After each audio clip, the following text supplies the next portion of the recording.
Detik-detik aksi mobil Avanza kabur usai isi BBM di SPBU Jiwan Madiun. Petugas dan warga panik. Saat ini beredar sebuah video yang memperlihatkan sebuah mobil kabur saat isi bahan bakar minyak BBM. Bahkan, selang dari mesin pom bensin belum dilepas saat itu, hingga akhirnya membuat mesin pom bensin terjatuh dan bikin panik petugas dan warga. Adapun peristiwa ini dibakar oleh akun Instagram Terang Garis Bawah Media pada Sabtu tanggal 7 Oktober tahun 2023. Sebuah mobil dengan nopol AE 1254 NC terekam CCTV kabur setelah isi BBM di pom Jiwan Madiun, tulis akun tersebut. Awalnya dalam sebuah rekaman CCTV, terlihat suasana sedikit ramai sebagaimana umumnya SPBU.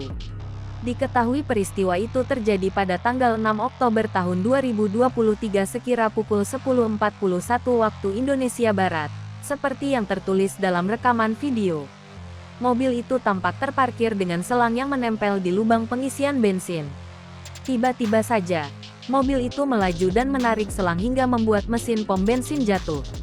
Petugas dan warga yang saat itu mengantri bensin pun panik, hingga berusaha menjauh dari titik tersebut. Dari informasi yang beredar, kasus ini telah dilaporkan ke polisi. Namun pihak SPBU tetap meminta agar pelaku menyerahkan diri. Sampai berita ini diturunkan, belum diketahui apakah sudah ada tindak lanjut dari peristiwa tersebut, termasuk kerugian yang dialami pihak SPBU karena mesin pom bensinnya rusak.